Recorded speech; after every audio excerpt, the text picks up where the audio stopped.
에스겔서 16장 20절에서 22절까지 말씀, 구약성경으로 보실 분들은 제가 가진 성경 구약성경 1170쪽의 말씀입니다.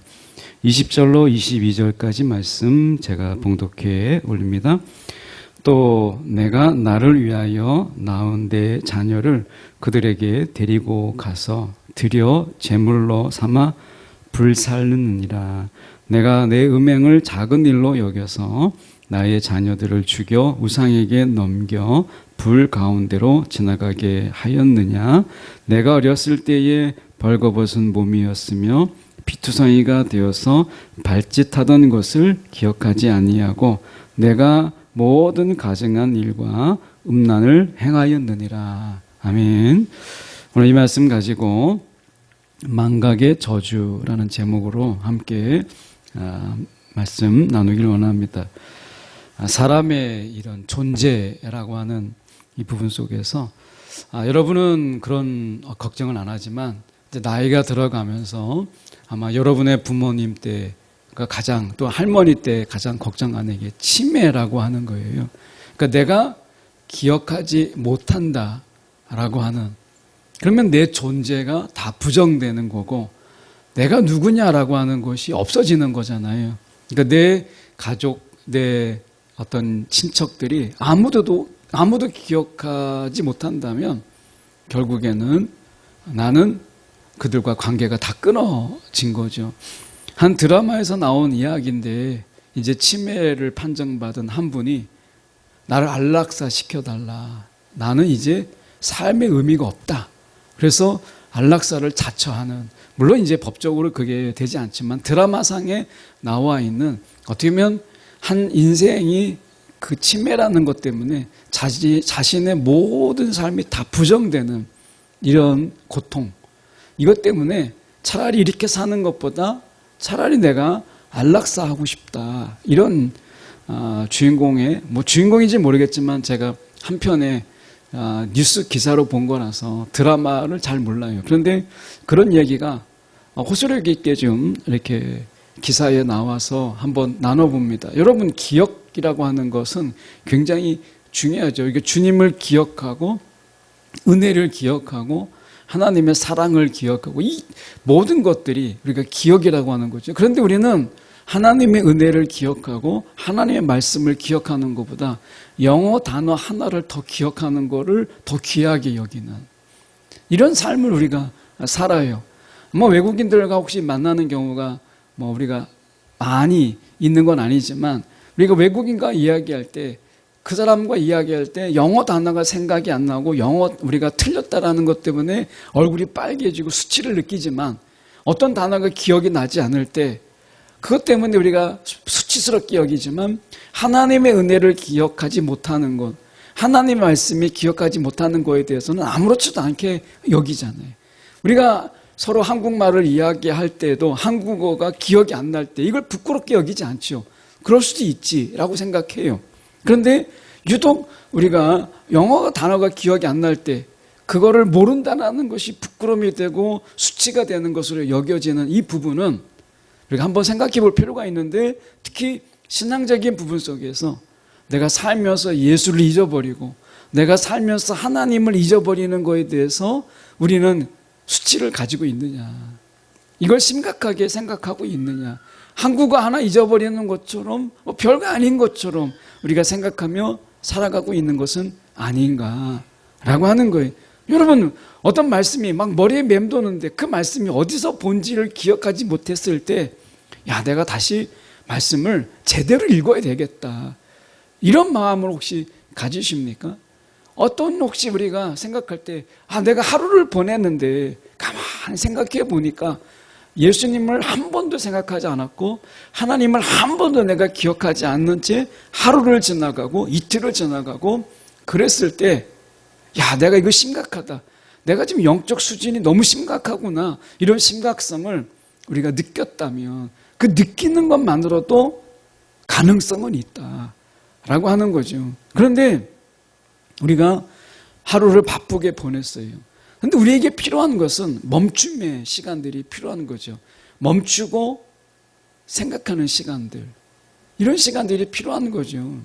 우리가 하나님 안에서 이 안식일이라는 개념의 가장 근본적인 개념, 이것은 멈춘다라는 거거든요. 삶을 너무 빠르게 분주하게 살아가기 때문에 하나님께서 안식일을 두셨어요. 이제 멈춰라, 정지해라, 그리고 생각하라, 하나님을. 이거예요. 이것 때문에 안식일을 우리 가운데 주셨어요. 왜 그렇게까지 하루라는 귀한 시간, 우리가 바쁘게 살아도 사실 부족한 이 시간 속에서 멈춤을 허락하셨을까? 멈춤이 없이는 우리가 하나님을 기억할 수 없기 때문에, 한 주간을 살면서 하나님의 은혜가 어디에 있었는지, 하나님의 사랑이 우리 가운데 어디에 있었는지를 기억하지 못하고 지나쳐버리는 그러한 삶, 우리는 멈춤이 필요한 거예요. 그리고 생각이 필요한 거예요. 기억하기 위해서. 오늘 말씀에 우리가 보면 이렇게 말씀해요. 20절의 말씀에 보면, 또 내가 나를 위하여 낳은 내 자녀를 그들에게 데리고 가서 드려 제물로 삼아 불살랐느니라, 이렇게 이야기해요. 몰렉 또는 우리가 밀감, 말감, 이렇게 여러 가지로 이야기하는 이 몰렉 신에게 자녀를 갖다 바친 거죠. 여기만 그런 게 아니라 우리가 이방의 제사 속에서는 우리가 자식을 갖다 바치는, 자녀를 갖다 바치는 이러한 우상 종교들이 많아요. 네팔에도 이번에 가니까 지금은 이제 법적으로 자녀를 우상에다가 갖다 바치는 것은 금기되어 있지만, 그전에는 이 우상들에게 자녀를 바치는 아주 잔혹한 이러한 우상들이 네팔에도 있었다고 그래요. 그런데 우리가 생각해 볼 수 있는 게 뭐냐면, 여기서 생각해 보는 거면, 내가 나를 위하여 낳은 내 자녀, 그러니까 자녀를 지금 보면 21절에 그 자녀는 나의 자녀예요. 그러니까 지금 우리가 계속 보는 게 무엇이냐면, 예루살렘은 지금 하나님의 아내고, 그리고 하나님은 그 예루살렘의 남편이죠.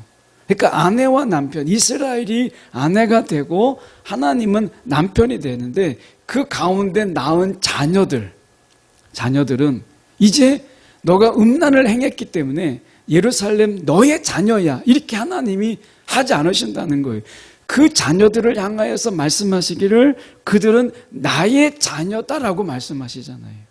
지금은 이혼이나 이런 부분들 속에서 자녀를 서로, 옛날에 같은 경우에는 이혼이 있어도 자녀는 내가 재산을 다 포기하더라도 자녀는 내가 데리고 가겠다, 이런 법정 다툼이 많았거든요. 옛날 이혼만 해도.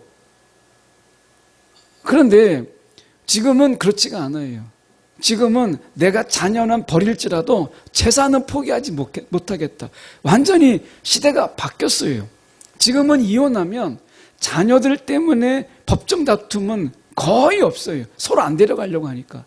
근데 재산 다툼은 너무나 더 치열해진 거예요. 옛날에는 상상할 수 없었던 부분이에요. 재산은 포기하더라도 내가 자녀는 데리고 가겠다, 이랬었는데, 지금은 이 이혼도요, 내용이 바뀌었어요. 이혼에 관한 내용들이 옛날하고는 전혀 상상할 수 없는 수준으로 바뀌어버렸어요. 자, 그런 부분 속에서 지금 예루살렘이 하나님께서 핏덩이 되어 그들, 그 예루살렘을 핏덩이 된 그를 어떻게 살아있기만 해라. 그래서 하나님이 어떻게 했어요? 거두시고 입히시고 살리셔서 하나님의 아내 삼으신 이 하나님의 놀라운 은혜가 있는데, 이 예루살렘이 어떻게 해요? 음란을 행하죠. 하나님께서 이 가운데서 그 자녀들을 향한 하나님의 말씀이에요. 우리가 여기에 모태신앙인 경우에는 유아세례를 받았죠. 이 유아세례의 의미가 오늘 성경에 그대로 담겨져 있는데, 이게 무엇이냐면, 이제 약속, 언약 안에서 그 자녀는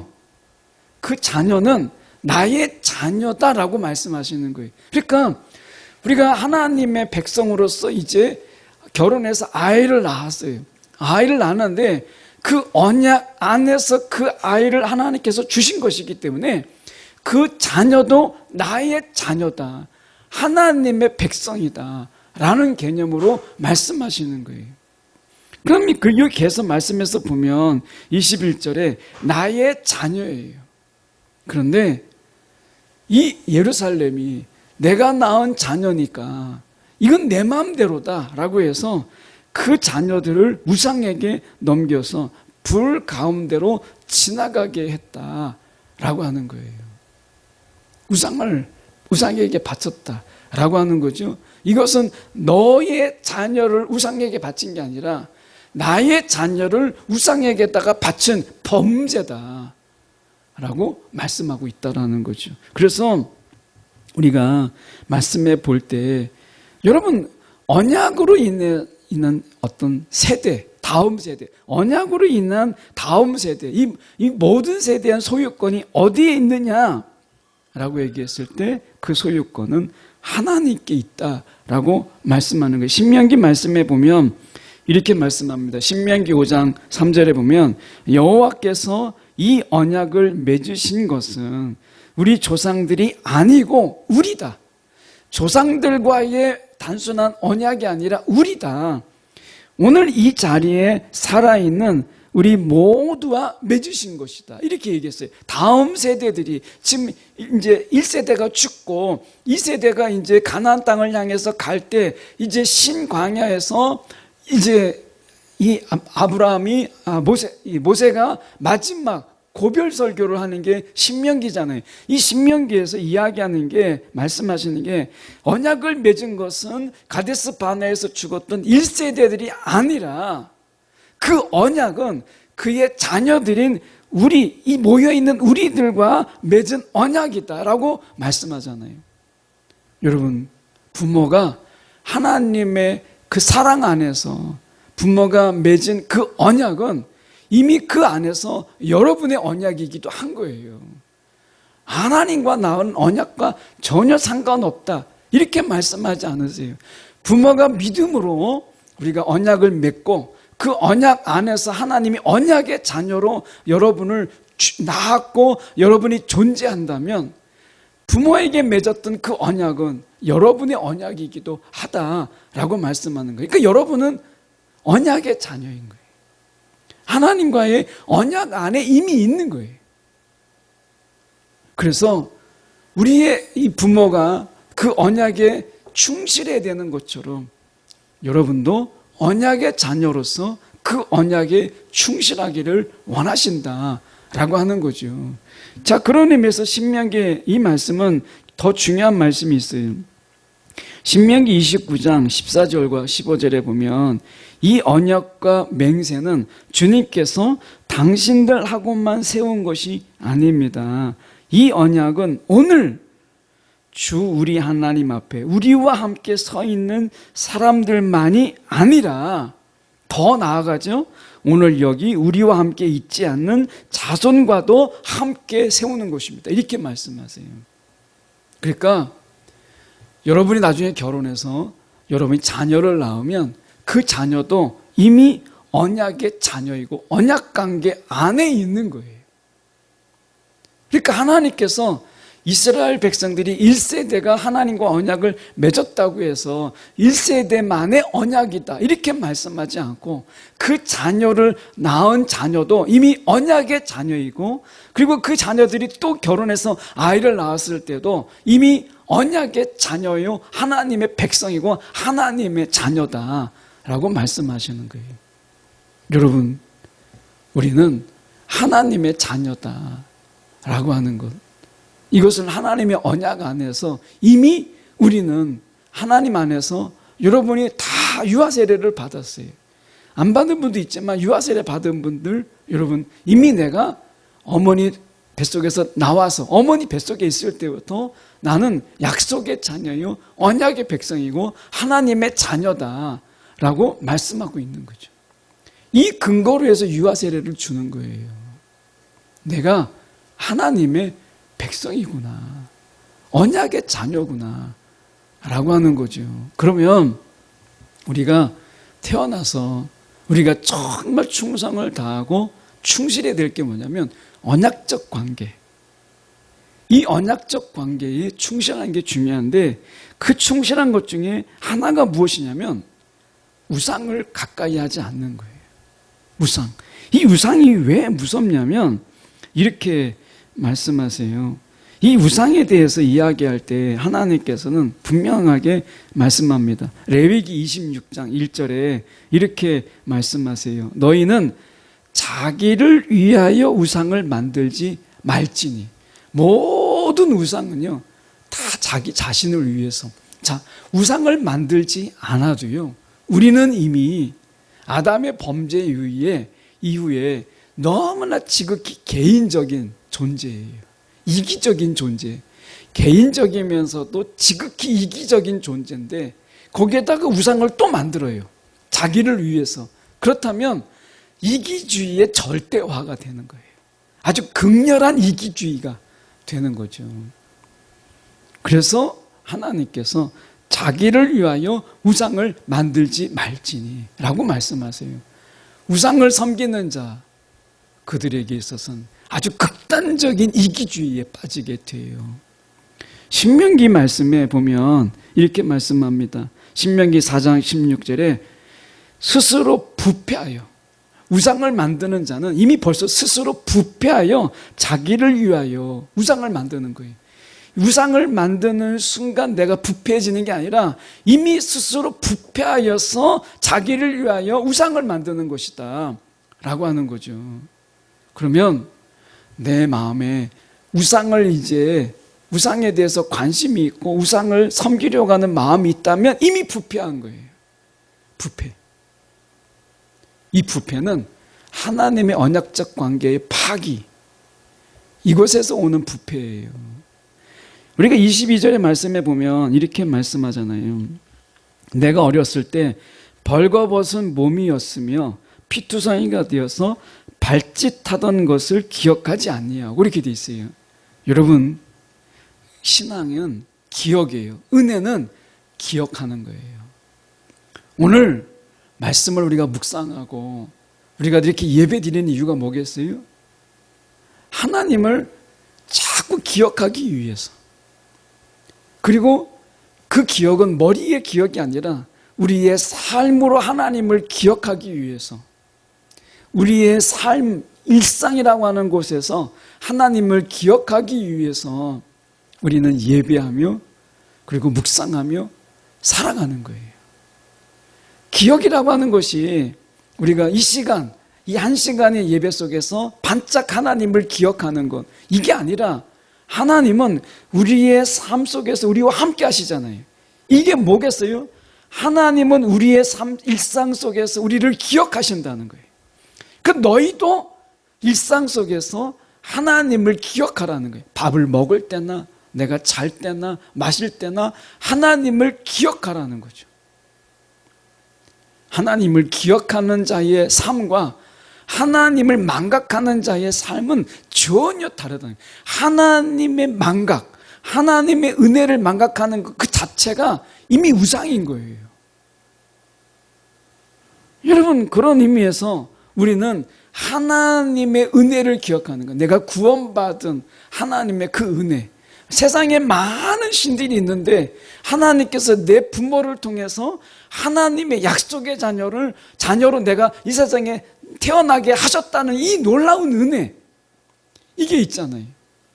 수많은 우상들이 있잖아요. 그런데 우상을 잘못 섬기니까, 부모가 우상을 잘못 섬기니까 나를 우상 가운데 불 가운데다가 집어던지는 부모를 만났으면 내 인생은 그냥 불구덩이에서 죽는 거예요.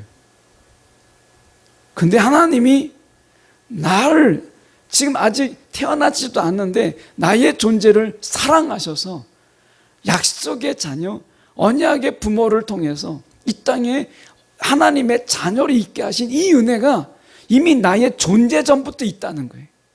하나님의 은혜가. 더군다나 우리가 이 세상에 살아가는 가운데 하나님의 자녀됨으로 살아가도록 주신 하나님의 놀라우신 은혜를 우리가 기억하는 것.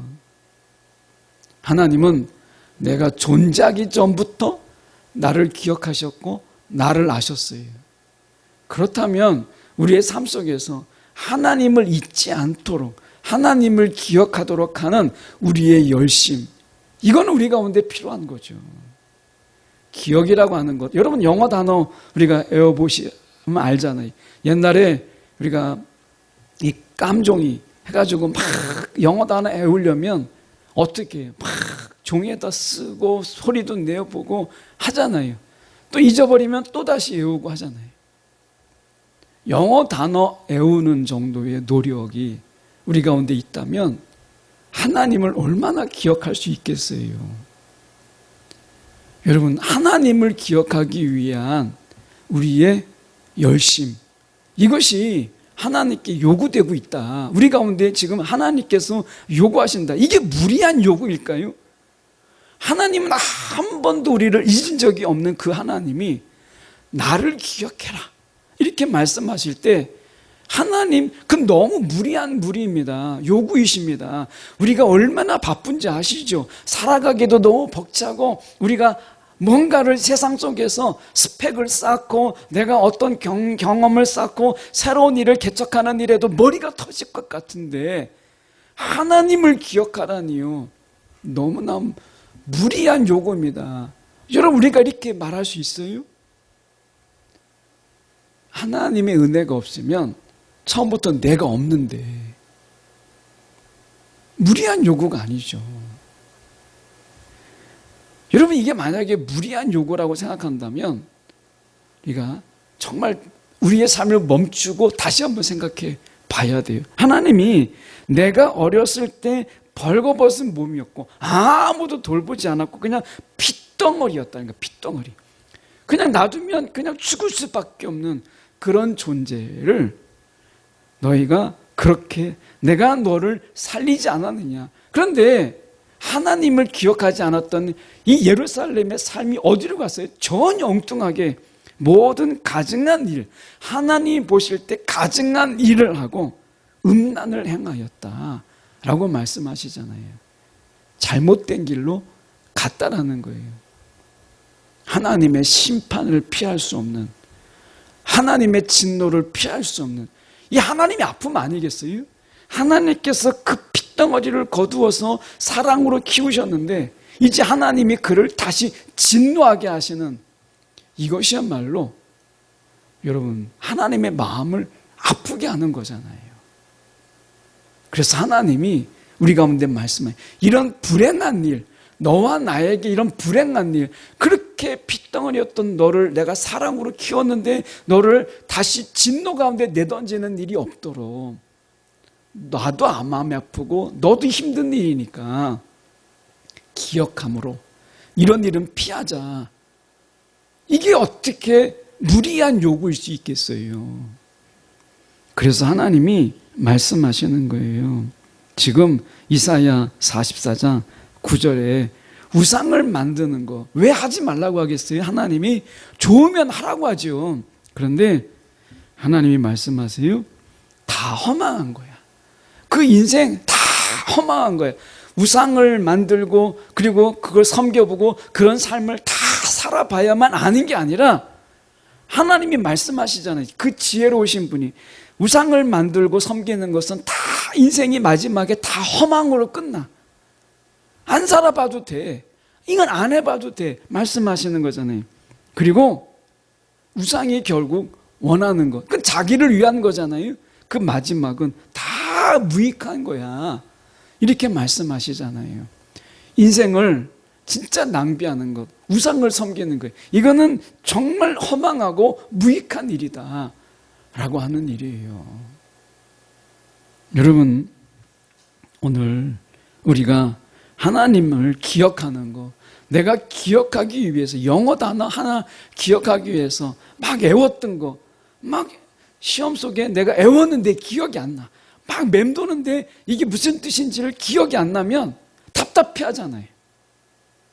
그런데 우리가 세상에서 하나님을 기억하지 않는 것에 대해서는 너무 당연하게 여기는 이 마음부터 내려놓으라는 거예요. 여러분, 방법을, 하나님을 기억할 수 있는 방법들을 찾아보세요. 그 중에 하나가 큐티예요. 아침에 제일 먼저 눈 떴을 때 하나님의 음성을 듣는 것으로 시작해보자.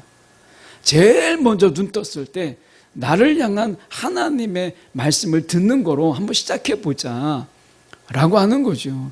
하루를 마무리했을 때 정말 분주하게 살았는데 내가 하나님을 도대체 얼마나 기억해 봤는가, 내가 하나님을 얼마나 기억했는가 한번 내가 돌아보자, 이런 마음으로 우리는 큐티를 시작하고 하루를 기도를 마무리하는 거잖아요. 여러분, 우리가 할 수만 있다면 하나님을 기억하는 것, 이게 중요하다는 거예요. 근데 거저되지 않아요. 저절로 되지 않아요. 왜? 세상이 우리를 그냥 가만두지 않아요. 가만히 하나님만 생각하고 있는 우리를 내버려 두지 않잖아요. 우리가 어떻게 기도할 때 아마 다 경험하셨을 거예요. 말씀할 때, 큐티할 때 한두 번 다 경험하셨을 거예요. 어떻게? 자꾸 잡생각, 잡음을 집어넣죠. 하나님께 기도할 때 어떻게 해요? 잡음이 자꾸 들어와요. 하나님 말씀을 붙잡으려고 할 때 어떻게 잡생각이 막 들어오죠.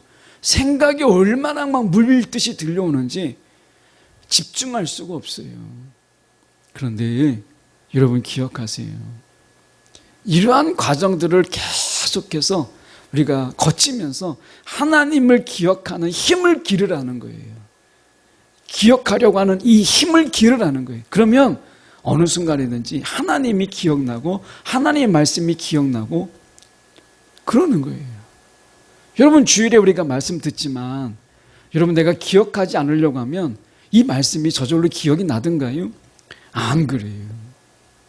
그냥 여기서 그냥 교회 문만 나가면 금방 잊어버리잖아요.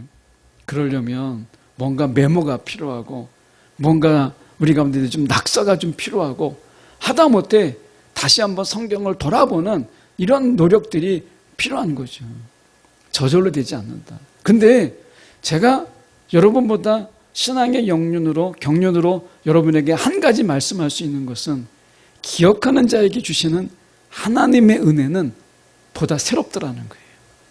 하나님을 기억하려고 하는 자들에게 하나님이 주신 은혜는 기억하지 않았을 때보다 훨씬 더 새롭고 훨씬 더 깊은 하나님의 은혜가 있더라는 거예요. 여러분 한번 해보세요. 이것은 결코 험한 같지도 않고 무익하지도 않아요. 유익해요. 보통 유익한 게 아니라 넘치는 유익이 그 가운데 있다. 기억만 해도 주시는 은혜가 있는데 여러분, 이게 얼마나 귀한 거예요. 오늘 말씀, 망각의 저주. 망각은 저주고요, 기억은 축복이에요. 내가 주님의 은혜를 잃어버리고 살아가는 망각은 저주다.